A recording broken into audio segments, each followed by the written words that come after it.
Everything, yeah. And a lot of people, a few people know about this. When I prototype things, I'll make them out of Lego.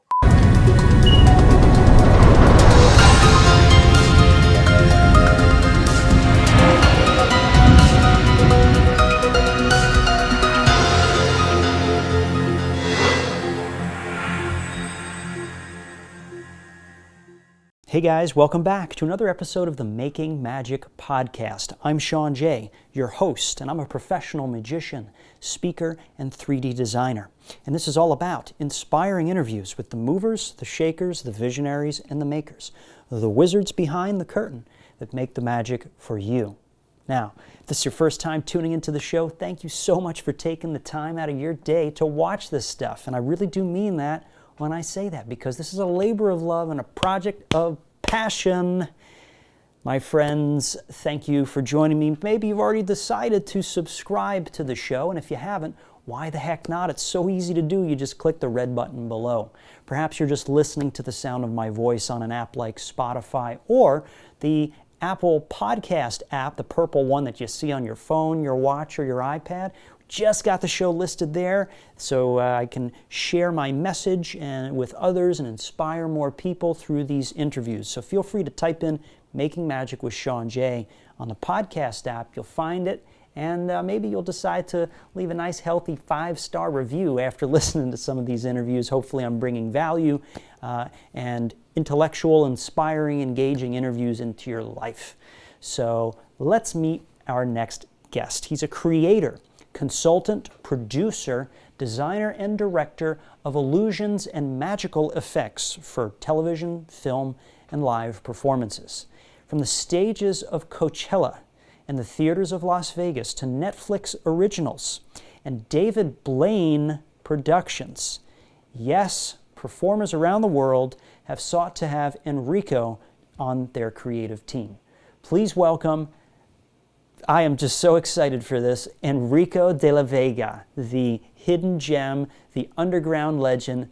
Welcome, Enrico, to Making Magic. You're going to love this, guys.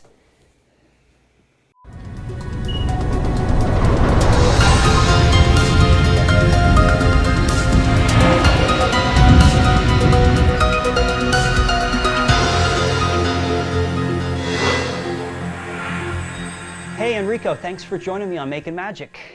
No worries. Thanks for having me. Yes, this is going to be a fun chat here. So you fit the bill for the movers and the shakers, because I talk about interviewing the movers, the shakers, the visionaries, and the makers. Actually, you've probably worn all of those hats at one point in your career, I would say, right? That's fair to say. Yeah. So let's start off with a story. And I always like to start off the show with a story about the very first thing that you created, you made, and this could be something great, this could be something bad, and funny stories are always welcome. It could be a prop that you built, or it could be a original, unique concept that you created. I know you've got different areas there. Wow, that's a tough one. The very first thing that I created was probably something when I was a junior back at the Magic Castle. Oh, okay. Yeah, that was part of the stage routine that my sister Lisa and I did. And it was, since my last name is De La Vega, that is Zorro's last name. So when that Antonio Banderas movie Zorro came out, it was very important for me to do something for the namesake, right? Okay. So I did a Zorro themed routine, something with a sword, and it was kind of fun. It was a little fencing Spanish rapier, and I took a lady up on stage, borrowed her ring, placed it inside of a glass, covered it up with a foulard, and handed it to her to hold on to, and she could hold it and ring it and stuff. And I put the sword in the background, standing up on this table, and I turned it so the middle section of it was covered by stained glass. You could see the top of the sword, you could see the bottom of the sword. Then I walked over to her, took the glass with her ring in it. You can hear it ringing, sound vanishes, uncover it, ring is gone. She's like, oh my gosh, where'd it go? Then I would flick the glass, it would ring, I'd flick it again, and then I'd throw my hand up, and then I'd point to the sword, and you see her ring, blink, fall onto the hilt of the sword. Nice. Yeah, so that was one of the first things that I made that was very fun to do. Haven't done that in a long time, though. Should bring that back. That's this is a first that I'm hearing this, and this might be a first for a lot of viewers or listeners. I don't know how buried away this was in the De La Vega repertoire, Oh, super buried. but by the way you're describing it, it's like really nostalgic, from the history books. But I think it's time to, there's a way you could probably put a modern spin on that. Oh, there is completely. Yep, 100%. Bring it So, back. so Nobody that's steal a, it. Bring it back. yeah, why not? And your story is one of the rare ones in the sense that I think you've selected very carefully because that sounds like something so good. Because I can't believe everything that you've ever done has been amazing and fantastic, right? There's always ups and downs, right? Thank you for saying that. Amazing is, I will agree with that in the sense that sometimes they're amazingly good and fun, and sometimes they're amazingly bad. So Okay. yeah, yes, I've created a lot of amazing things. Okay. And then whatever subsection falls under that umbrella of amazing, you have one Yes. of the okay. Just wanted to point that out to our viewers and our listeners. We always don't create our greatest hits the first time around. I think that it's pretty obvious, but a lot of people get caught up in that and they freak out when they have this idea and they go through all this work, all this time and money, and it doesn't end up like what they want. It ends up being a flop. And so just, nobody's perfect. And expecting perfection on the first time or every time, that's kind of a not a good goal to have because it's like Never a turning a good goal. greased Yeah. pole. Yep. Never a good goal to have, especially with magic. Our good friend Ray Pierce always said, when you're building magic, you're going to build something at least 3 times, because the first time is the prototype. The second build is the rehearsal one that you ruin. And the third one is the one that you use for performance. And that one usually gets ruined too. So you probably have to build a fourth and a fifth. Yeah, I was going to say I'm surprised 3 sounds actually a little bit of a low number because I've heard I talked to Franz Harari. He said on average it takes him 6. Yes. Others 7, 8, 9. I've done 12, 15 times just to get it Yep. right. Yep. 3 at the least. Yeah, 3 at the least. That's a good kind of guesstimate, kind of a description of that. All right. And what was the reason? Oh, I think you already mentioned the reason why you made this first piece was just to pay tribute and to make the Zorro connection. Was there any other reason? The other reason was because I wanted to do something with a sword, and everybody had done, card stab Yeah. or slicing the apple and stuff. And I love all that stuff, but there's so many more people out there who do it a whole lot better than I do. So I thought I'd try to do something totally different. Okay. To me, it sounds like a scaled up version. There's a very small illusion with a Yes. little sword on a wooden stand, right? Samurai sword. Yes. Yeah. Yes. Yeah. I remember that thing. That, that, Yeah. that thing was fun. That is one of my favorite little apparatus collector display pieces because it's actually really cool. It's not like a silly little plastic thing that looks like what it is. I think this mini sword illusion is almost believable. Like if you had this on your shelf, you could make up some kind of story about it and go into it. You know. Right. Yes, totally. And the fact that you turned it into a larger stage piece is really fascinating. What did you learn from making this piece? Oh, what did I learn from making that? Mm-hmm. Have more outs than I originally planned for. Okay. Yeah, because without going into method, Yeah. the sometimes acquiring the lady's ring um, was problematic. Oh God, if I told you the method, people would freak out because it's completely impractical. But it That's why it worked. works at the castle. No, I'm just kidding. I'm just kidding. I'm It works kidding. great. Oh man, you know what? I did it once at the Magic Castle Academy Awards one Uh-huh. time. No, wait, is that where it was? I think it was the Castle Award, or was it in It's Magic? I can't remember which one it Okay. was, but I think it was the Castle Awards. But after the ring had appeared on the other side of the stage, on the sword, I do this move where I swing the sword around slowly. I I have know her hold her hand out. exactly where you're going with this. Yeah, I have her hold her hand out, and at the castle, probably like 7 out of 10 times, I was able to get the sword on their finger and let it slide down, and it would just cap the end of their finger to where I could pull the sword and it would go onto their finger. Which is good, which is amazing in theory if it works every time. Yeah. Yeah. So I tried for it every time. Other times it just fell into her palm. One time, so the time at the awards banquet, I got a little excited because the response was really good when it appeared. Yep, yep. And I swung around a little too quickly and the ring went flying off Yep. the stage. Thank God it hit the curtain. It hit the leg and fell straight down. And I just kind of stood there for a second and waited till it settled. Got a good laugh out of it and then walked over and got it. Just be lucky that there wasn't a loose stone on there. Yes. Or some grill on the ground, some air conditioning grill on the ground. Yes, yes. I years ago when I was not as smart as I am today about blocking and where I'm performing, I was performing outside over a metal grate that, you know, where the water drains. I happen to be next to it. I was street performing. I was, when I was younger, did a lot of actual busking street performing. Yes. Yes. Yeah, like the Good real stuff. deal. Yeah, yeah. Mm-hmm. And so I would do this thing where I borrowed a $100 bill.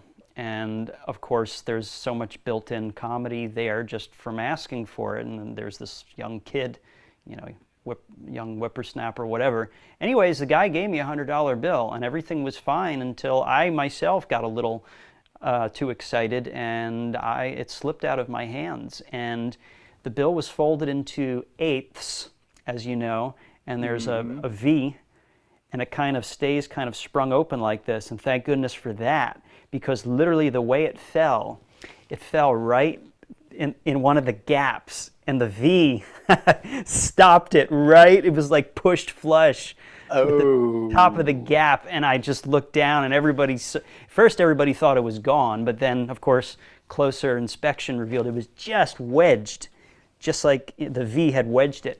And I very slowly and carefully plucked it out, and I took several steps back. I said, let's try this again, you know, because that would have been a $100 mistake right there. So, yeah, everybody has those crazy stories. So I get it. Rings bring in their own bit of risk. Yes, they do.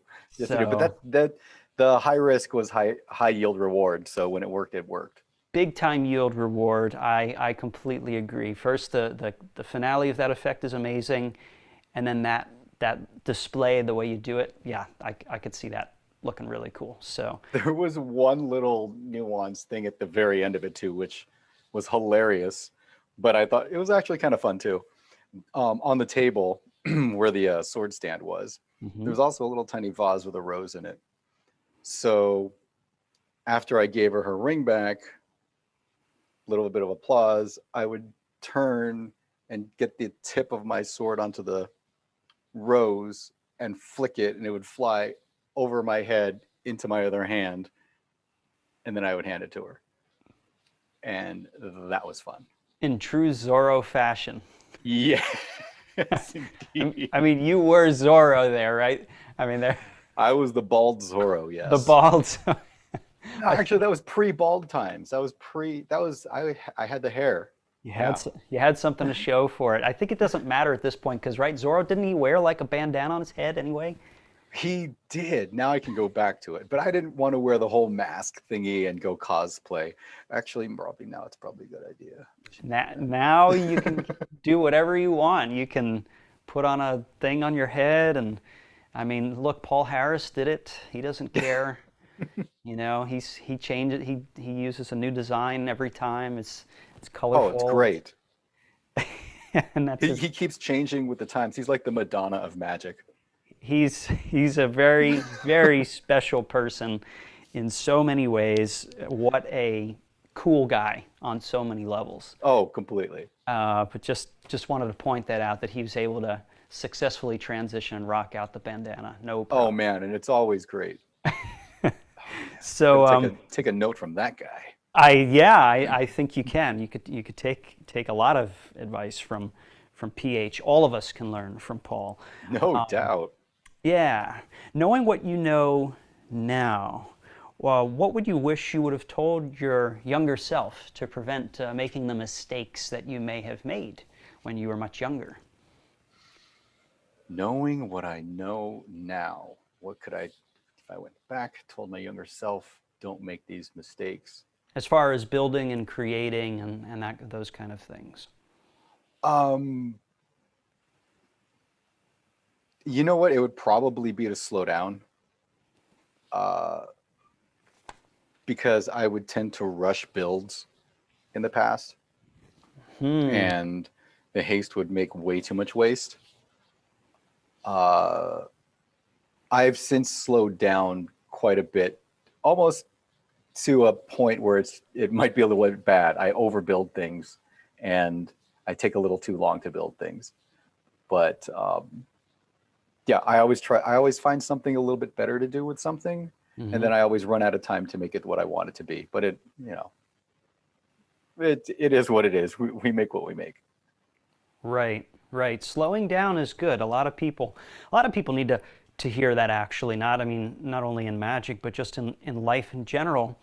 I was talking to one of my guests, and he said that he wished that he would have actually enjoyed the moment of each highlight of his career that he was doing, whereas he was just focused. This is Franz Harari. He said he was just focused on what's the next big thing, and he never really fully took in and absorbed. This was when he was much younger. He's talking about he just never absorbed the moment like he was doing. He had all these really cool highlights, but because he was focused on whatever was next, he never absorbed how amazing it was to have full access to the pyramids of Giza, for instance, in Egypt, or to have a whole thousands of people marching in the street, making formations that created his name. I mean, just all of the working with Michael Jackson, all of these one of a kind, once in a lifetime experiences. Most people never even get one sliver of that in their life, and he's had many of those. And he just, now that he's older and wiser, he's like, man, I could have really enjoyed that more. Now I can't go back and get it. Wow, I didn't know that about him. Yeah, that's episode 2. You can hear about that. I mean, really fascinating guy, and 100%. It's just a reminder to all of us to kind of consider the old piece of wisdom. The present is called the present because it literally is a gift. It's like a present. Each moment is its own little present that we can take to enjoy. And if we're in our own world, all these little presents, these moments just fly by, and then we end up regretting things and just True. savoring them. That is 100% fact. Yeah. So slow down, Rico says. I agree. Slow down. Yeah. Slow the heck down. What about something you have recently made? I know you have many different projects. I mean, you have TV projects you've had your hands in, right? I mean, that counts as making something amazing, making magic there, right? Yeah. Well, something that I recently made. Well, we made a bunch of stuff for Big Trick Energy. Okay. We finished filming that in March over in Vancouver. Holy crap, there was so much that we did. I can't even remember a lot of the stuff that so many little things, a couple big things. I'm not actually, you know what? I'm not going to say anything about that because right. It's only the second episode right now.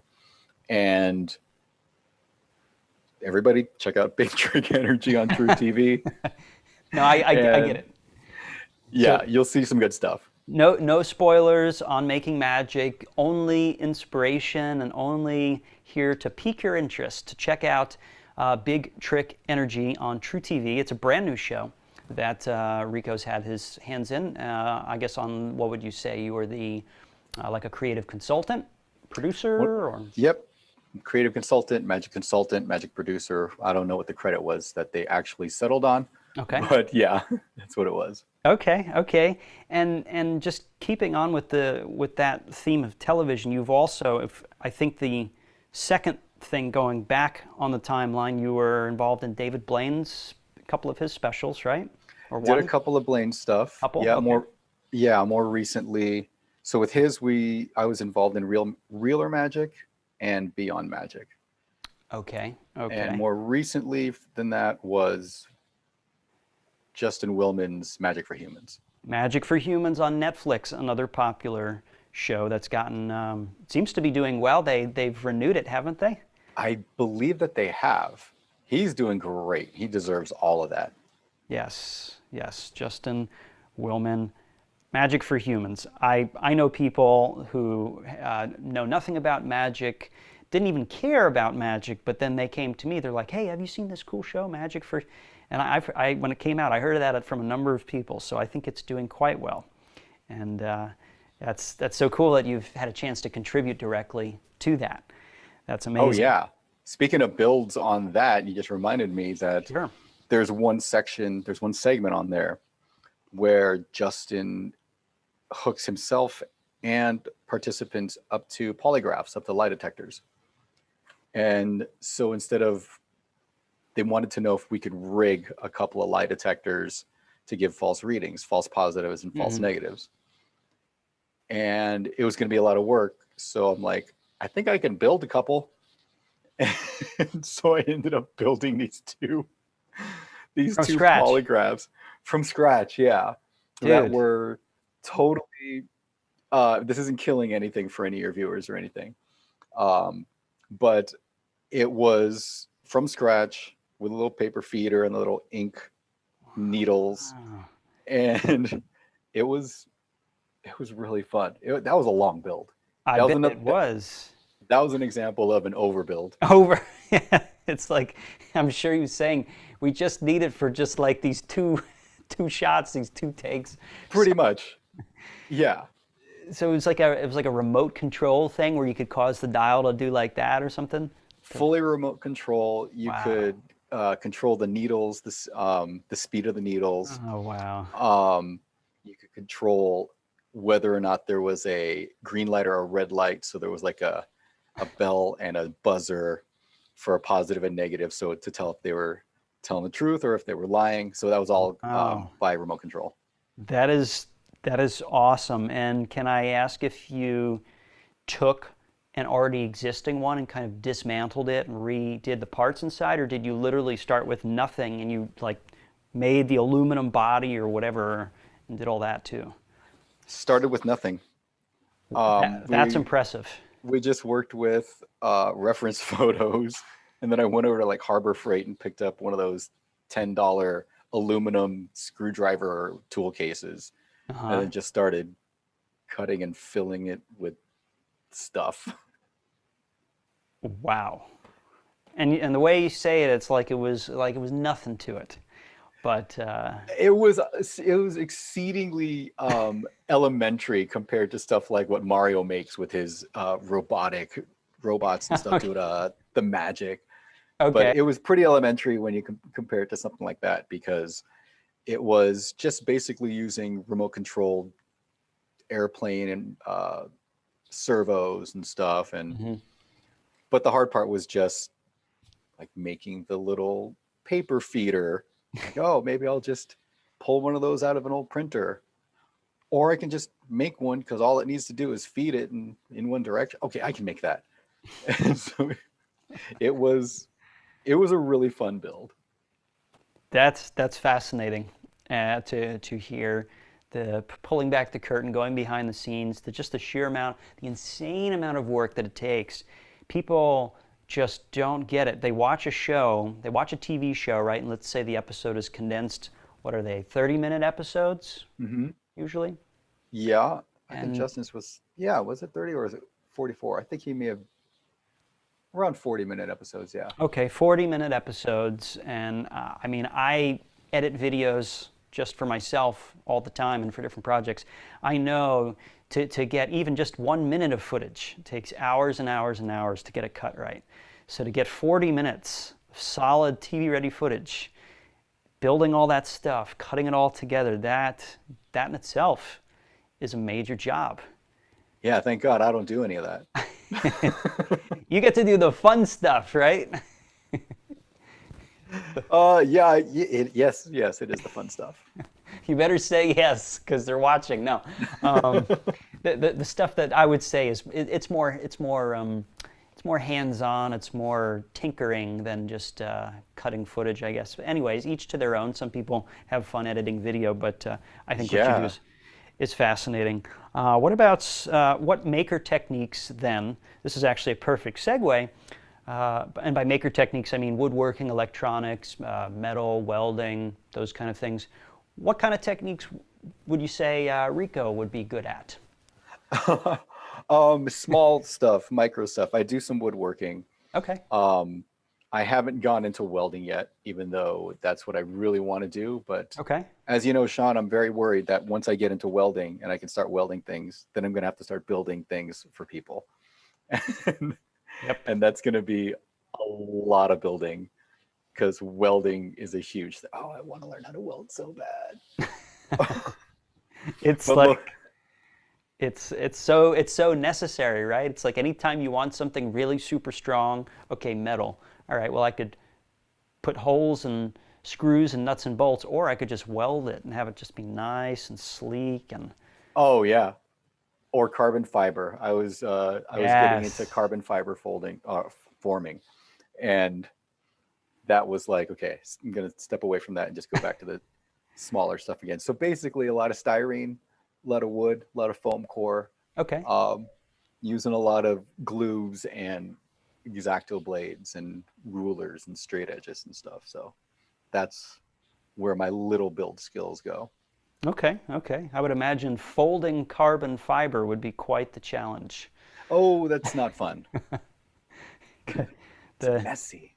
Yes, it is. I did some 3D printing of carbon fiber filament for a custom project for Jeff McBride, actually. Wow. And that is not easy material to work with. No. Yeah, there's pros out there who would. There's a reason why they get paid to do that stuff. So we'll let those guys do that stuff. Precisely.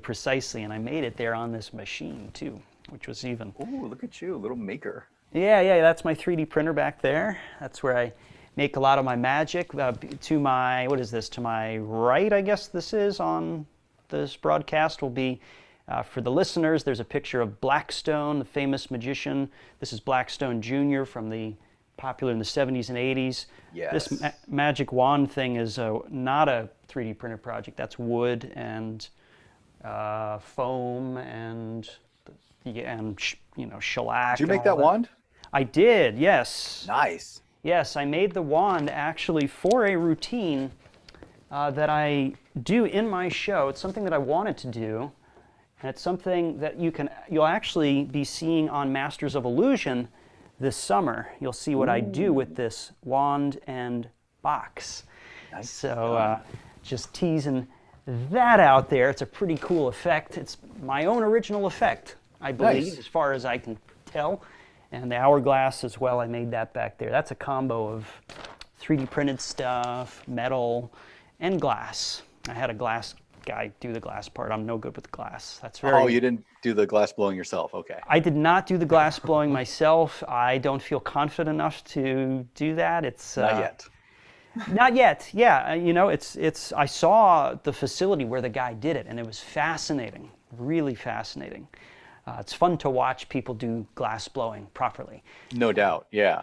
It's like real magic, because it looks like they're literally blowing up a balloon, but when you think of what they're actually forming, it's this rigid, sharp, dangerous it's so thing. Cool. But yeah, it's like glowing orange, and it looks literally like magma, because that's pretty much what magma is. It comes out of a volcano. It's just liquefied glass and minerals. So yes, real alchemy, real magic was put into that thing back there. That's awesome. Can't wait to see that thing work.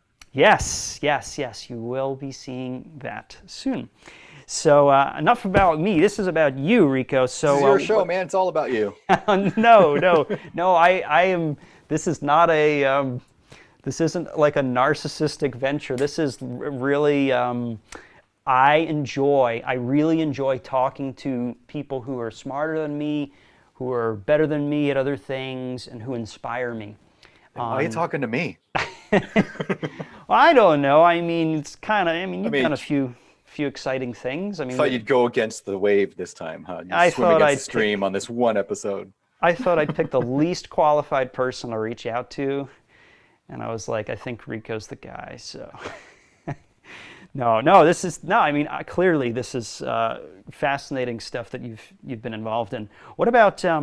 Are there any maker techniques that you're excited about learning this year? Are you ready to dip your hand into welding? That actually didn't come out right. Dip your hand into welding. That's not going to feel good. Wow, that's a great visual. Dipping my hand into welding. No, let's scratch that. Are you ready to start learning welding? There you go.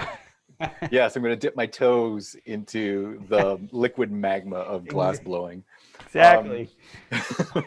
No. No. Well, yeah, there were a couple things that were on my 2020 bucket list that, because of COVID, slammed it shut. 3 of the things were actually just to learn welding, steel welding and aluminum welding. Put those aside for obvious reasons. Yeah. And I would love to get into like 3D printing and stuff. Oh, you would. It's the new thing. People are doing vital organs that way now. There's articles on 3D printed pancreases, or maybe just one has been successfully made. A 3D printed valves, I think, for hearts. Yeah, for the hearts. Yeah, definitely. And somebody who knows a lot more about that than I do is, as far as the scientific application, would be Jason Latimer, who's another fantastic guy that I am trying to get on my show right now. But he's doing superhero-like things, which he does on a regular basis. Yeah. So okay, so we got welding, we got 3D printing, which is another. 3D printing would be awesome. Yeah. Well, we could talk about that after the program here. That'd be awesome. Yeah, because there was this one prop two props, these props that I made for Willman's show for Magic for Humans.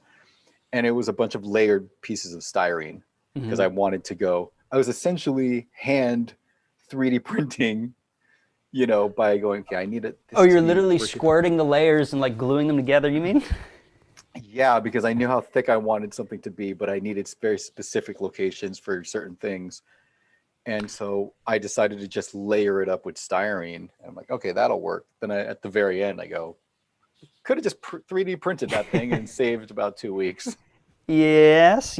Well, I mean, the interesting thing about 3D printing is it's the design that takes the most time, I believe, according to my experience. The 3D printing part only takes time. I mean, it takes time.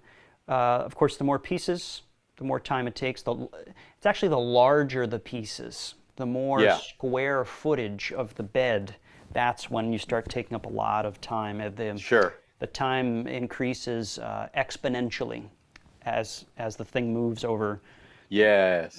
Square, not footage. I mean inches on the bed. So, but yeah, that's a whole science and art in itself, and I'll be happy to chat with you about that. But back to you. So we talked about styrene welding, and what about the favorite prop or gimmick that you designed in the past? Was it the sword, or was that a routine that you designed using already existing props? Maybe there's something else that you maybe built from the ground up, kind of like that polygraph thing from the past, maybe. There was one thing that was really fun to make. once again, probably overbuilt it, but this is for a reason that Mm-hmm. it needed to be overbuilt. But on one of Blaine's specials, what was the special after Beyond Magic? He did the balloon flight. But there was a segment that we did for Beyond Magic that didn't make it into the cut. So then they aired it on a subsequent episode.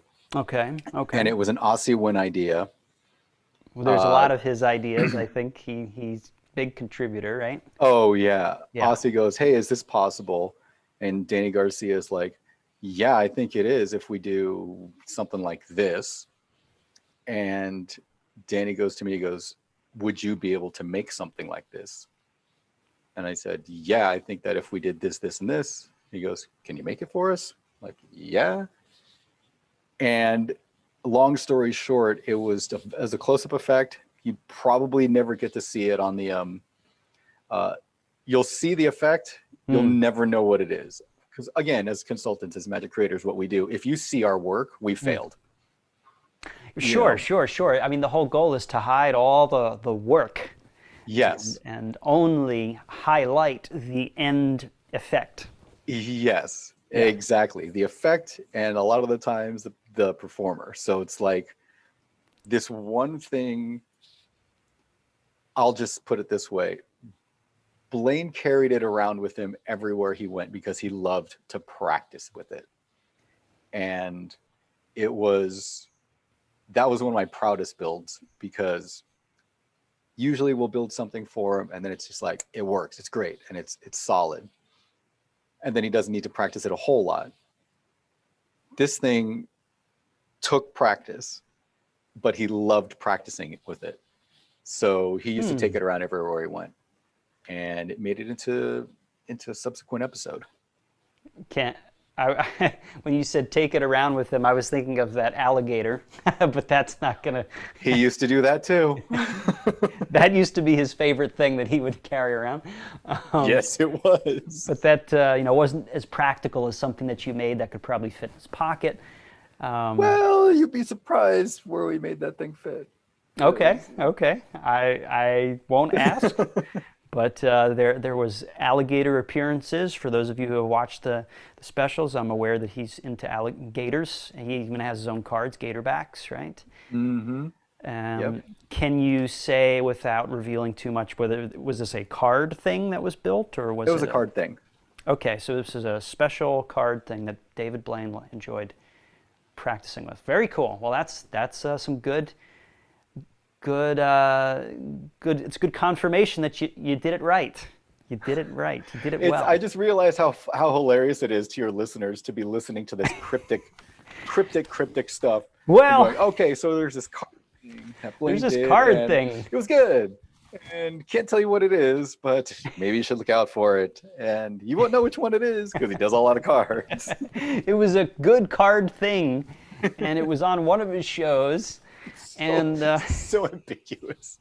So I mean, people are used to watching Fool Us. I mean, they talk in code all the time, and they're screwing with people. So I think it's okay. I mean, I'd rather talk in code than put this up and somebody goes on the cafe and says, "Hey, they're exposing magic. Stop, stop." That's not what this is about. So right.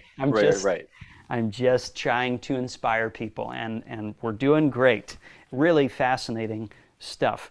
What about, what would you consider your biggest DIY fail of all time? Ooh. Wait, hold on a second, because there's been many. That's okay. It's all right. What would the biggest one be? Yes. Oh, God.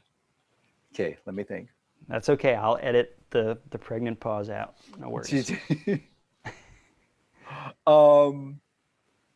There was this one thing. Okay, got to speak in code again. Oh, here we go. Okay, codify. This is amazing. Here was a big DIY fail. We had to pull an object a very long distance in a very quick amount of time. Yeah. Very rapidly. Okay. High velocity. Okay. and it was a good distance too. It was a good 25, 30 foot pole. So people were saying, we'll just hook a string up to it and just run. Like, so you want this thing to cover 25 feet by as fast as a person can run. Yeah, that's not really that great because it's not really that great. So I took a note off of when we did an MTV show called Room 401. We had a mannequin that was sucked into looked like a man. I'll just say a man. There was a man. It was a mannequin. Reveal. Spoiler alert. It was a mannequin. It got sucked into an airplane engine. So it looked like this guy got sucked into an engine. Oh, wow. Okay. And the speed at which that thing went was amazing. So they basically used this pneumatic ramrod. Same like one that they used. Linear actuator? Yes. Same one that they used in Die Hard 4, Live Free or Die Hard. Do you remember that scene where he jumps out of the car and the car launches off of some barrier and it takes down a helicopter? I've seen behind the scenes of Jackie Chan movies where they have pneumatics and things under cars that kick them over. Kind of the same thing. This was basically a catapult. It was it was like a crossbow launcher for a car. It was a practical launch. Wow. So it was this pneumatic actuator that was hooked up to a series of pulleys. So it would only travel 6 feet, but in that 6 feet, it pulled an immense amount of distance. Major torque. At an incredible speed. So I took a note off of that and I made this thing with a pulley system, and it was something like a 15-to-1 pull. So I was able to get a 25-second or a 25-foot pull to travel. This thing was probably, I'd say 7 pounds, 6 pounds. So let's say 5 pounds. So a 5-pound object traveling up a pole? Actually, just traveling straight. And it would cover a 25, 30-foot distance in about a second. Just flying through the air? It was airborne a little bit. No, it didn't make it airborne. Okay. But it did manage to go from like a good 25-foot pull in a second, in less than a second. Wow. Okay. And the day that we were filming, it failed. But I can say that my mechanism didn't fail. The knot failed. The knot where the string was hooked up to the prop. Just too much force. There was way too much force. And now all the test video footage that we have, that thing was flying, and it covered a long distance in a short amount of time. It was amazing. I was really proud of it. But the DIY fail was know your knots. Know your sailor's knots, your fisherman's knots, right? Yes, because the knot is what failed. And I can say with honesty that I tied the first knot and it failed. And then somebody else tied the second knot and it actually broke that knot. Wow. So it was going too fast, but it was amazing during the testing. It was so perfect. That's the most commonly said phrase, it worked in rehearsal, right? Yes, it worked so well until you actually say, we're live, we're recording, and action, and then the thing blows up in your face, right? Yeah, there's a phenomenon, that weird phenomenon that happens in the universe where when you have a camera on something, it just stops working. When you hit record, DIY props fail. It happens a lot, a whole lot. I have something. I have a story, kind of sort of similar, and I kind of mentioned it in previous episodes. But basically, something that I built that used electronics that was supposed to be on a TV show, and I was supposed to be on in 2 hours, and it wouldn't work. It wouldn't turn on. And I flew cross country to do this, and the producers were expecting me to do this, and I had pitched it to them, and I said, this is the great thing that I'm going to bring and do on your show. And they were like, yeah, bring it, let's do it. And me being a dummy, I think I mentioned this on the Mario episode, I did not have a repair kit that I brought with me. Oh. Duh. Yeah. Yeah, I brought the goods that everything was all the electronics that was supposed to be used, but no way of repairing it. And they didn't have the tools that I needed, and I was just making that newbie mistake of assuming that, oh yeah, I can just fix it, and somebody will give me some tape, and I could. No. I learned that lesson the hard way. And what have we learned from this? Always bring backups, especially of electronic props, and always bring a repair kit to repair your electronics or anything that you crafted, whether it be tape at the very least, or just don't make the assumption that it's going to work, because it's like printers too. Right? If you think back to when you're in school, right? Oh, the report's due the next day. Guess what? My printer failed. It ran out of ink. That's like a common. That's exactly it. That's why on every project that we're on, every project that I do, I've got 2 bags that I carry with me every day. One of them is this backpack, and that's my crash kit, which basically has kit. It's a crash kit, yeah. So basically, the crash cart that they have in ERs when somebody starts to code blue, they start to have a heart attack, and they bring in the crash cart and emergency. It's got the paddles. It's got the yeah. It's got everything to save the person's life. So I've got that on my back all the time, and it's got everything we need to repair anything that we're doing that day. And then we've got our go bag, which is a little carry-on size Pelican 1510, and it's just got all the supplies that aren't necessarily tools that aren't on my back. So probably the more delicate tools that you want padded. Maybe? More delicate tools that we want padded. A whole bunch of extra like things that we don't want folded, pieces of paper, cardstock, more styrene, foam core, felt, glues, and every kind of tape imaginable. Yeah. And also just things that, reels and magnets and all these different kinds of ways to cut things. And so we always have those 2 bags with us as a just in case.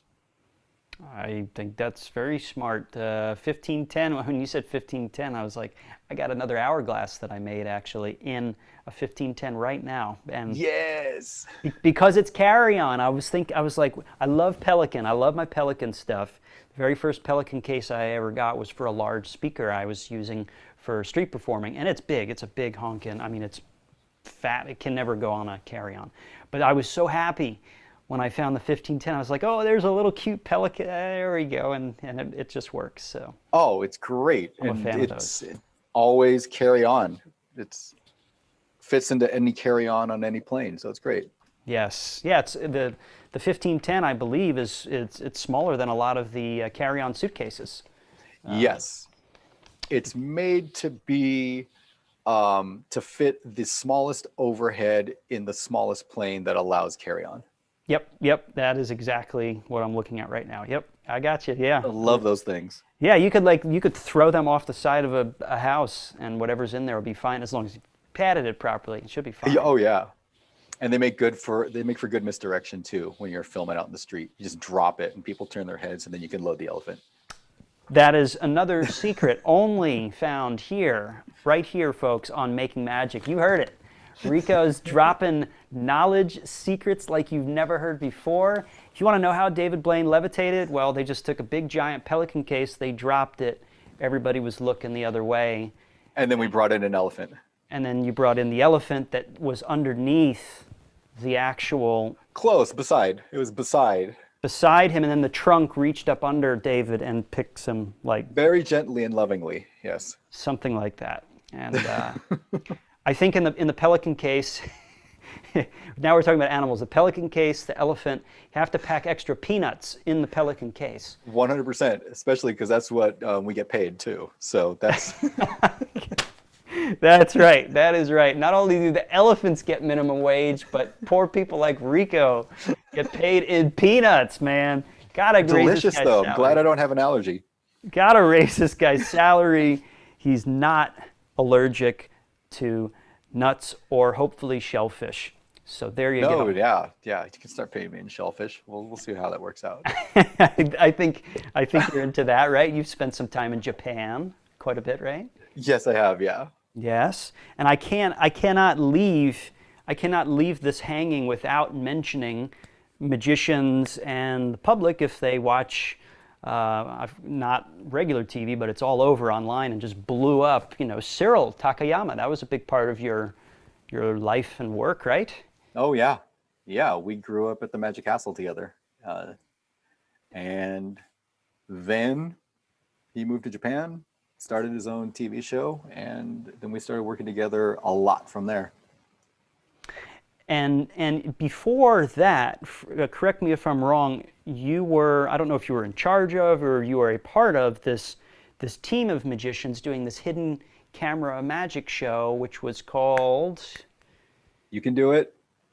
You can do it. You got it. And I'm going to edit this. Them. Yes, you cannot edit that. That was a good moment. Yes, it was them. It was them. It was Rico. It was Cyril, and it was a couple people that are also kind of off doing their own thing, and they're still doing stuff, right? It was created by myself and Chris Gongora from Magic Castle Junior Group fame. Okay. My sister Lisa, Cyril Takayama, Justin Willman. Justin was a part of that. Right, now that I think about it, that's right. Justin was a part of that. Yeah. Yeah, Danny Cole. Yeah. Danny Cole, another creative powerhouse, which I'd love to have on the show. Oh, he's a genius. Danny. Oh, get that guy on your show. He's a genius. Danny's off the chain. Amazing. Oh my God. Anything that guy does is just so well thought out. Yep. The blocks. Oh, so well thought out. Stacking the little kids' blocks. That just, I'll just leave that there. People can research Danny Cole, his appearances on couple on Fool Us. He did it. It just blew everybody away, fries everybody. So going back to them. So it was you, yes. Lisa. Lisa was on the show. She was part of the team. She was visibly. She was the first person on network television to do the backwards lean. We created it. Cool. We created a version of it I'll say version of it because there's an old picture. I forgot the name of the magician. Oh, I should have that in front of me. I should have that in my head. But there's an old picture in the magic book where an old clown is like doing this backwards lean thingy. So Michael Jackson did not invent the original lean. Oh, that's the forward lean. You're talking about we're talking about the backwards lean, which has now become the matrix lean that everybody. Yes, like this, and then off one foot, and then leaning like that. Yeah. Lisa was the first one to do it on television. Cool. After we did that, Danny Cole improved on it and made his invisible chair thingy. The chair, yep. Yep. And then after that, everybody else started going, oh, let's just make our own versions of it, and then it just. But the nice thing is that we created a standard. Yes, and that thing, this isn't a part of my standard questions, but this makes so much sense to include this here. That effect, talking about creating standards, right, and talking about creating something that everybody wants to do and becomes popular because it really doesn't take. It's simple to understand. It plays to all language barriers. There's nothing to think about. It's just a thing to look at. It's clearly obvious what's happening. No real description is needed. You just do it, and people get it. Yes. And so, how can you mention how that came to be? Was that one of these weird DIY projects that you just started tinkering around with out of your bag and just playing around and it came to be? Or it came about from a discussion when we were creating the magic for them, and we started talking about the lean, about the forward lean, the Michael Jackson thing. And I'm like, oh man, but so many people are doing it on stage. Well, not a lot of people have seen it on television. People have seen Michael Jackson do it in the video. Yeah. And then Chris Gongora goes, anybody ever do it backwards? Where they just lean back and don't fall down? We're like, oh, let's try to make something like that. That was it. It just came from a discussion. Let's just try it the other direction. That's really cool, because this is a concept that has nothing to do with magic, and everybody should get this in their head and understand that sometimes, well, yeah, there's forward thinking and there's backward thinking, reverse engineering, and when lots of times the word backward thinking is it has a negative connotation, but in this case, quite literally, it took backward thinking in order to make this thing happen. So, exactly. Yeah. So I would say the concept here is, if you are faced with a big fat problem, just like boom, and you feel like you cannot push past this, sometimes you have to start, going to radical places and doing like the exact opposite of what you were doing to maybe make a breakthrough, right? Yeah, you just have to stop what you're doing, step back, turn around, and look around, because a lot of the times we've passed the answer. And yeah, that's happened quite a bit. It's like, where am I failing here? Okay, let me just go back. And then you'll find where you've messed up. Yes. Along the step-by-step journey, you just skipped a step. Yeah, or accelerated through one that made everything else domino into oblivion. Got it. No, that right there is worth the price of admission for this whole interview, in my opinion, because people need to be reminded of that. It's happened to me when I was making stuff like that. I was overcomplicating my life, and it turned out actually it was a very simple solution, and blew my mind when I came across it. So it was just like, really? Am I that dull that I skipped over this one? Yes, I was. Not that I was dull, I was too hasty, focused on the next thing. See? You were excited. You were Shiny excited object. You could see the ending. You could see the end. It was in sight. So close. Yes. Yes, we all have that. How about this? Was there anything that you've ever created by accident and it turned out to be amazing? Was there anything that we created by accident and it turned out to be like you were just tinkering with something. You were tinkering with some styrene, you were tinkering with some tape and glue and cutting things, and like here's an example. Like I spoke to Lysander, and he said this dancing handkerchief thing that he does in his show, it normally was supposed to be very rigid, but then a piece broke and then it started flopping around. And his father was watching his show, and his father said, "That was great what you did." And he said, "What are you talking about? That the thing broke mid-show." And he said, "No, you need to do that every show." He said, "What do you mean?" "Well, the thing was so lifelike. How did you do it?" "My thing broke." And out of that accident, it's much more animated and lifelike now, and that he has to make it that way every time. So wow, that's a great question. Has anything broken, or like by accident have we figured something out? Yeah. I'm sure there is something. I'm sure there is something. I can't think of it. Accidental discovery.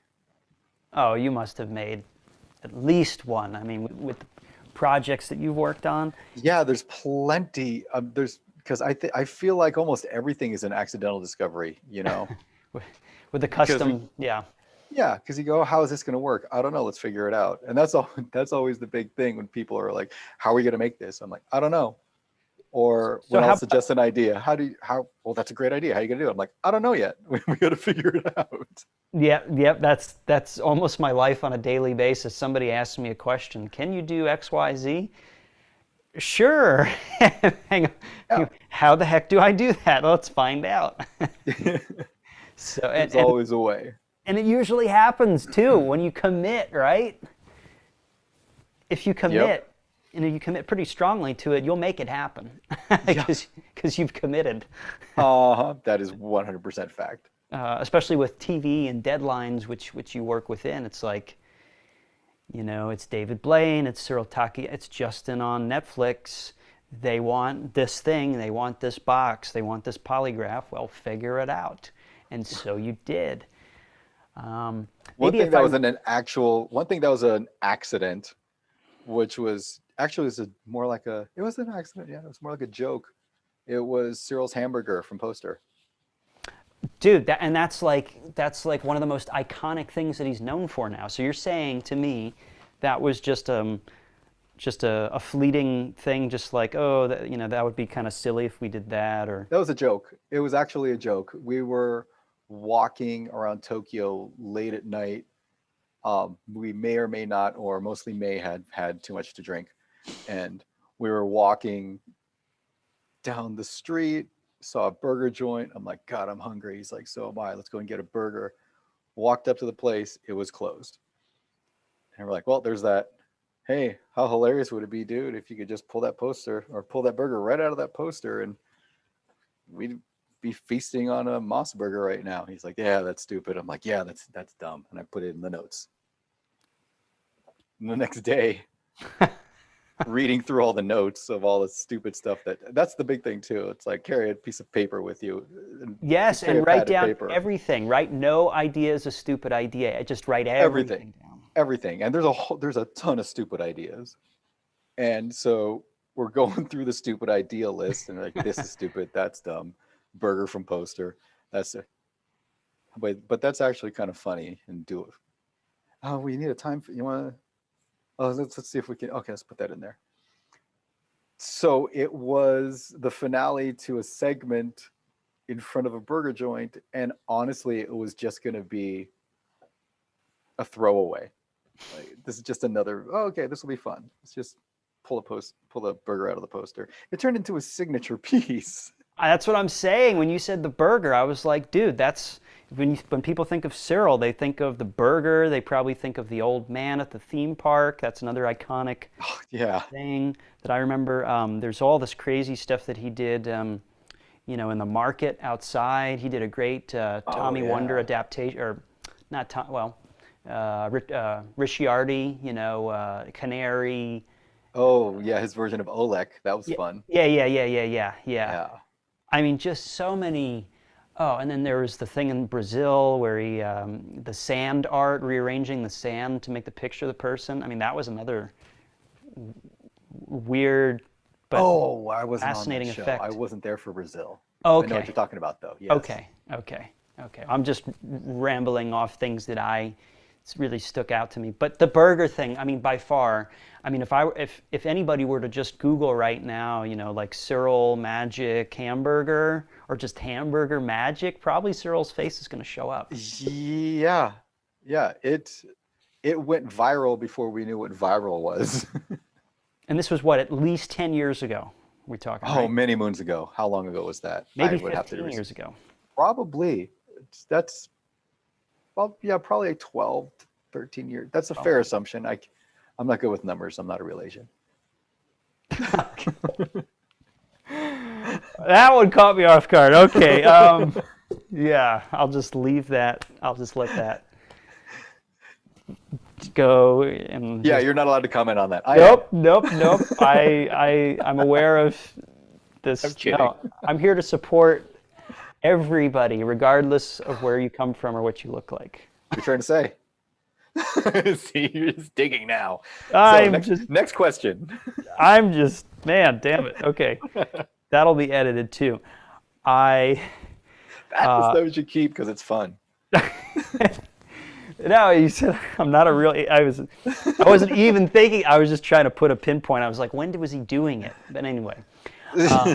It was awesome, though. Oh, and what that, going back to that, what that turned into, it was the burger concept first, but then his signature thing, like I was talking with other people that were bringing up Cyril's work, and people were telling me, well, he's the guy that likes to pull stuff out of flat objects, because he did a burger, he did the Lacoste gator from the shirt, right? Yes. Yeah. And then he was on a subway, and then he shook the thing, and then the bottle I of never soda thought came. about that. Yeah.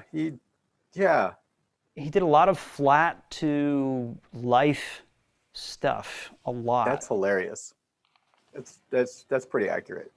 Yeah, because I think the burger started it all. I think that he and you saw the success of it, and he probably said, how can I do more of this? Where you see something flat, and wouldn't it just be cool to just peel it off and then it's the thing? Which is an old concept. I mean, art to life. It's a very super old concept. Just I Really? think that the whole burger thing.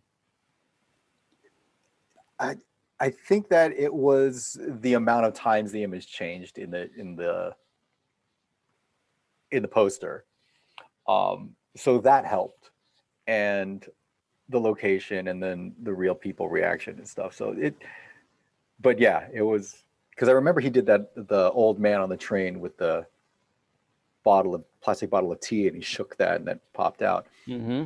And a lot of people have done stuff from pulling stuff out of posters, pulling stuff off of But it's pages. usually rolling the poster up into a tube and then reaching in. But this is visual, where you see it flat on there. Just poke myself in the eye, and maybe something's coming to life off my invisible poster. And Oh man, I hope you do a magic trick right now. You like pop your eyeball out. I thought you were setting me up for a match. Like, oh, look at that. Yeah, I'm just gonna like that. Yeah, that's what I thought. But you poked the other eye is the problem. Yeah, I know. It didn't work. It was the wrong eye. I need to come over like that. You're like, oh shit. Anyway, I did it with the wrong eye too. See that? So I'm trying to do this interview right, and then I'm screwing this up. And I poked myself in the face.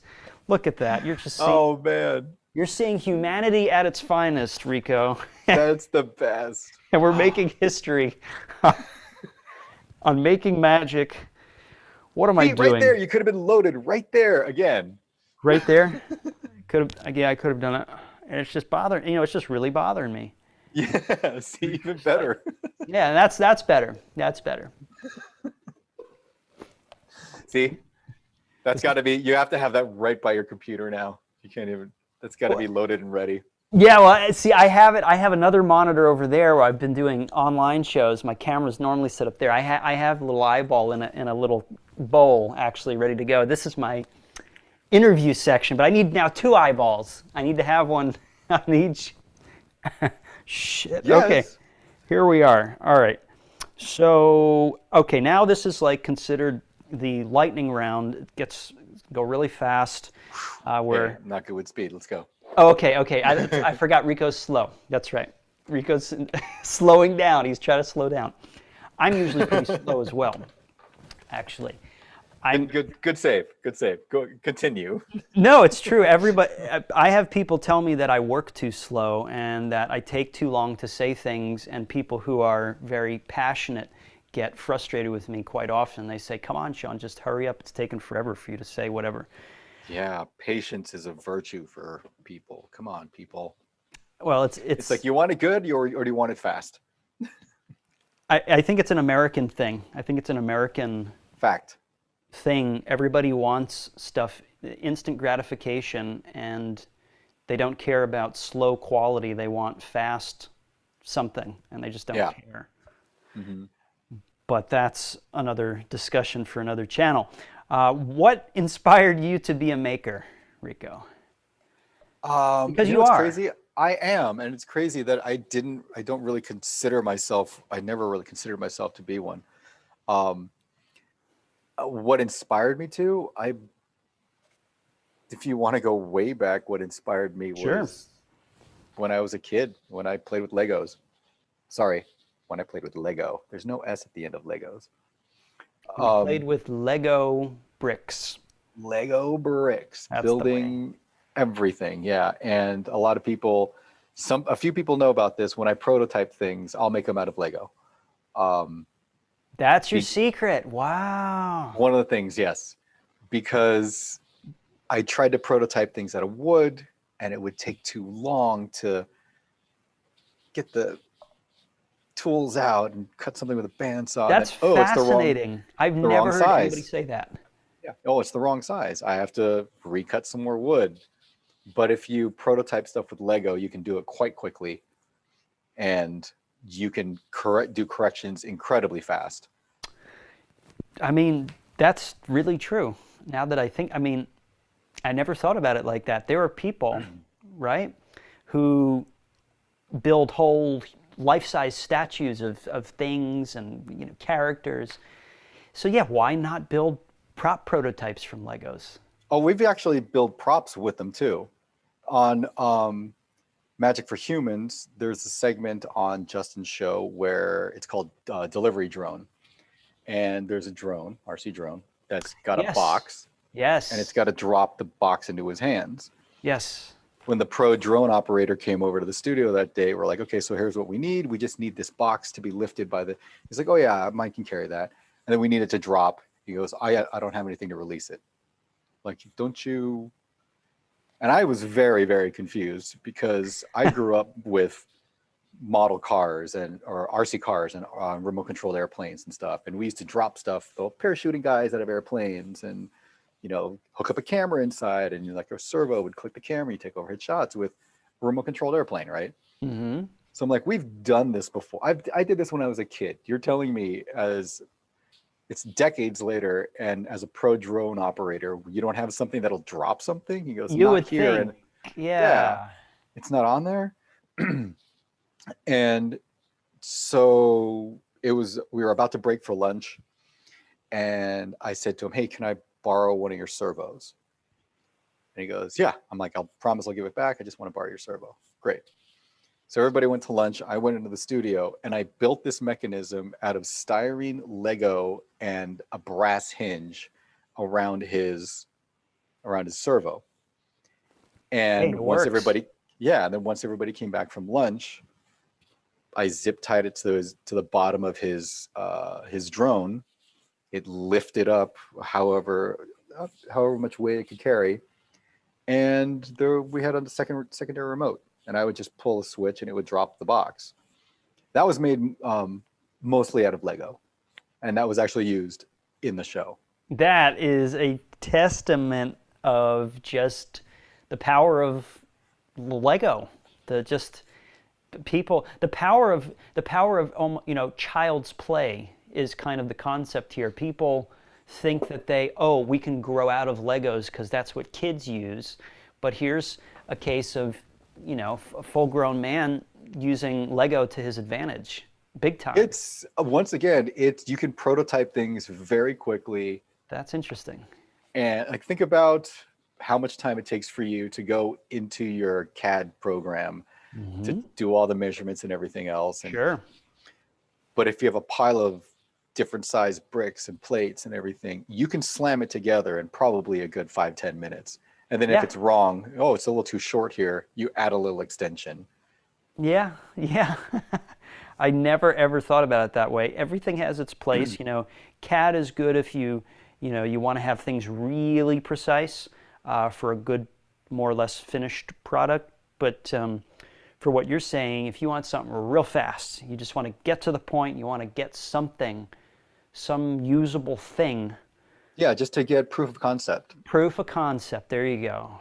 Lego. Like inside the lie detector, inside that polygraph thingy, to get the paper roll going, I started with a Lego motor, and I built all the mechanism around it. That is so cool. I think that's so cool.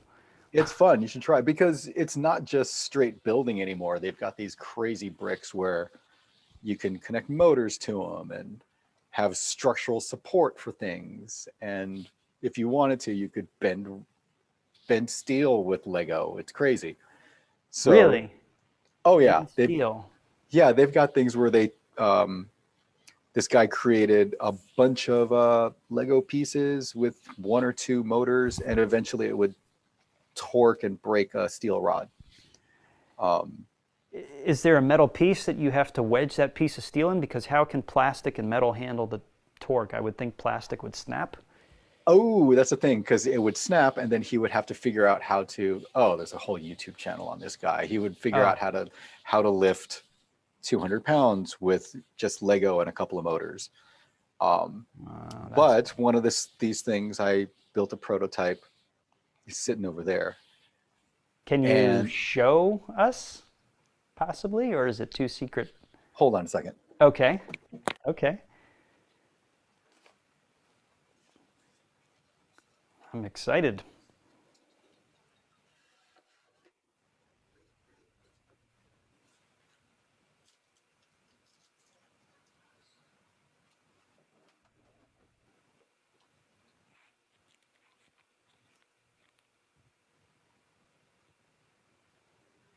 Trying to figure out whether or not I should show this, but Okay. I just won't say what it does.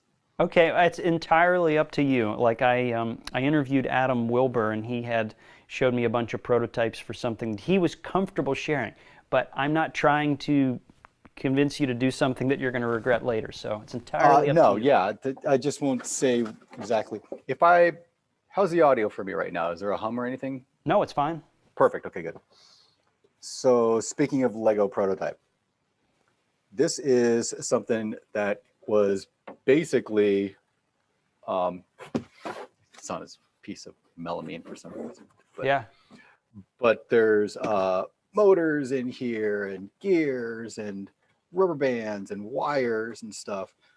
But this thing was an attempt to create something. It was just for proof of concept. Yeah. That's fascinating. It's just for proof of concept, and it's to launch tiny things repeatedly and on command. Okay. Fair enough. Yeah. I forgot about, because Lego has been doing this for years. I mean, they would sell kits designed for movement and things that move and whimsical things like that. Yeah. And so what you're doing is you're exploring that, but then crossing over to make something that's normally designed for play or fantasy, and you're making a practical thing out of it. You're making practical applications with Yes. Lego. Yeah. There's a couple more props in a couple more shows that were actually Lego based, that I won't tell you about. Okay. Because if you see it, the Justin Willman thingy with the drone drop, just know that one was Lego. And yeah, there were a couple other things that we made out of Lego for that show that were behind the scenes parts of machinery. That I find it's so fascinating, because when you pull back the curtain, and some people think, wow, it must be so expensive to make all these things, and sometimes that's not the case. Sometimes these so-called jerry-rigged contraptions are the ones that do it best, because you got that fast proof of concept and you're able to make it do whatever it was designed to do in time for the show to create that effect. That's very inspiring. And that is exactly why I have you on this program. See, you're second guessing yourself when you're like, oh, I'm not a maker and this and that. No, man, this is really like different, fascinating stuff here, and I love it. Oh man, thanks. You should try it. You should just get a bunch of. I'll recommend some kits to you. Okay, well that was actually one of my questions, which we're gonna get to in a second. Let's move on to this one. Was there a person that inspired you to be a maker? My magic mentor, the person that inspired me to be a maker, was my magic mentor, Lauren Christopher Michaels. Lauren Christopher Michaels, and he's from the West Coast Castle guy. Yes, and he mentored a bunch of people. Cyril, my sister Lisa, Danny Cole, Thomas Meyer went on to win Close Up at FISM at 16, 18 when he was. Wow. But he's put out a lot of amazing magicians and a lot of good magic. The names you said, that says it right there. Yeah, and I just remember going into his studio for a lesson, and he's like, "What do you want to do?" I said, "I want to make this happen." And he goes, he always taught us to think about what you wanted to make happen first, because figuring out how will come later. He just said, just think about what you want, what kind of magic you want to happen. And then when we got to that point, we're like, how do you make it? He's like, let's start making it right now. And he would just pull out a bunch of stuff in the shop and just start cutting and gluing and welding. Not welding, but there's a secret to it. A different kind of welding. I'm not going to tell you, but welding without welding. So good. And then we would just build props. And I go, wait a second, I didn't have to buy that. You just made that with like some extra pieces of wood, some steel rod, and a mousetrap. That's amazing. You guys were very lucky to that. I mean, that is so lucky actually, because that's a very different approach than 99.9% of magicians. Usually they find that they like and appreciate the art, and then they go, where can I buy the stuff? And then they just start getting pre-made stuff, or they start getting books or videos, which is all fine. It's a good start, yeah. Yeah, but I think actually starting and going directly into that as your foundation, I think that's fantastic. That was the thing. I think I didn't realize it until you brought it up, because I never considered myself a maker. I guess I always have been. Mm-hmm. It's kind of a discovery for me. That's cool. This is both self-discovery, discovery on my part. You're discovering things about you that you may have forgotten, pushed aside, but these are all important things. Yep. Important things. So Lauren Christopher Michaels, awesome. Who do you look up to in the maker space? Having nothing to do with magic. This can be anybody, like, for instance, Elon Musk, I would consider, he's making cars, even though he's not putting them together by hand. He's got that mindset, visionaries, makers like that.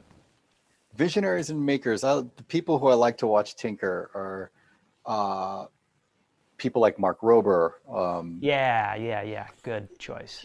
He does great stuff. Even Adam Savage does some amazing stuff with his one-day builds. If people want to learn how to tinker and just learn how to craft and make different things, his one-day builds are just really fun to watch. I'm like, oh, I didn't realize how simple that was. I can probably do that. I agree. And for those of you who don't know, Adam Savage is not the better, it's up to opinion. He's the half of Mythbusters, correct? Yes. Yeah. He's the, well, they both have facial hair. He was the slimmer of the two with facial hair and hair on his head, I think. Yeah, and he got his start working over at Industrial Light and Magic in the model shop. Well, that explains a lot, doesn't it? I didn't know that. That's a great place to start. Oh yeah, he started at the best place, which is amazing. Yeah. I mean, there's no question about that. Okay, so Mark Rober with his Package Thief Glitter Bomb videos. Of course, those are so good. And the cool thing about it is that he used to work at JPL, right? NASA. Yes, he did. It's my heroes are all nerds, are all smart guys that think outside the box, Nothing wrong with that. Yeah. Nothing wrong with that. And that's why you are the way you are. And that's why you're working with the best in the business. And that's why I have you here, because that's people like yourself that I get inspired from. It's incredibly inspiring. And I think the listeners and the viewers are going to get a lot out of this. So going back to where you were almost going to go earlier, as far as the Lego and other things perhaps, are there any resources that you can recommend to anyone out there who's interested in tinkering with Legos, maybe some unknown kind of stuff that most people don't think about, or maybe there's books, or there's articles, or there's things that people can see or read that can inspire them to be thinking along this path, to think backwards rather than forwards, and to take their mistakes and realize how valuable they could be? Well, that's one of the reasons why I recommend people play with Lego, is because it does feel like it's backwards thinking. It feels like, oh, we're regressing back to playing with toys. But then when you see how intricate some of their kits are, and you see the machining and the engineering that goes into it, That's a good point. It's quite detailed. And then, because a friend of mine was saying, okay, I want to get into the electronics and stuff like that. I'm like, buy a Lego electronic kit. They have these kits called Technic, Lego Technic. Okay. And they're made for engineering with moving parts. Perfect. Great. That's good. So those are... How do you spell that? T-E-C-H? T-E-C-H-N-I-C, Lego Technic. So if you just Okay. get... And they're pretty pricey, Okay. but they're worth it. When you get something that's got a good moving system to it, a motorized moving system to it, and you learn how the gears work and... Yeah, and just about how you can make complex angles and complex structures with something as simple as molded plastic, and it's strong. You know, there's one, it's like a remote. ABS. Yeah, there's a remote controlled Jeep, or I guess it's a pickup truck, remote controlled pickup truck that they make. That's a great little kit for people to get. It's like a $250, $300 kit though. But you build a remote controlled off-road truck that you control with your phone. Oh, that's awesome. Yeah. The only thing that I didn't like about it is it's a little too slow, so I changed the gear ratio on it, and so it goes a little faster. You put a slingshot on it, right, with a linear actuator and shoved it. Yeah, that thing exploded. Just make sure you tie a good knot next time, Rico. Exactly. I've learned so many new knots since then. Cool. So Lego Technic. Anything else? Or I mean, I can cut it right there. Up to you. Nope. No. Just start researching a bunch of different things. Like two great sources are just Adam Savage's One Day Builds and Mark Rober's Anything. Yeah. You know. Yeah. For inspiration. Good. Yeah. Good. Good. Well, hey guys, you heard it right here. You saw it. You know, if Mark Rober and Adam Savage inspire Enrico de la Vega, who's making magic in all sorts of amazing ways on TV and film, well, mostly TV, right? Like TV shows. Mm-hmm. Yeah. I mean, then I think that's for you too. Anybody can see their work online, Mark and Adam. Just go on YouTube. And yeah, if you haven't, re-explore your Lego kits. I was big into Legos actually myself when I was about 7 or 8. I had a big box of them, and I remember spending hours and hours and hours with them, and you've inspired me to revisit some of that after this conversation, which is pretty awesome. I'll send you some links. Okay. So finally, where can our viewers and listeners learn more about Enrico de la Vega, any of the projects that you're working on, and anything else? This is your chance to let the viewers and listeners know. If anybody wants to know anything more about me, which boggles my mind, no, you can go to my website. It's 555entertainment.com, 555ent.com. The word triple, the number 5, and then ENT.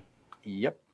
And that's a little bit of history of what I do, how to get in touch with me. But as far as projects coming up, I rarely talk about upcoming projects because, as we all know, sometimes things fall through. Right. Well, with TV, you can't. I know you can't because of that, and they don't want to disappoint and leak out stuff. So whatever you're allowed to talk about that you'd like to promote or let people know. We talked about Big Trick Energy. That's very recent. Very recent. They just did the True second TV? episode on True TV. I believe that they're going to be putting it out on their YouTube channel as well. YouTube. Okay. True TV on YouTube.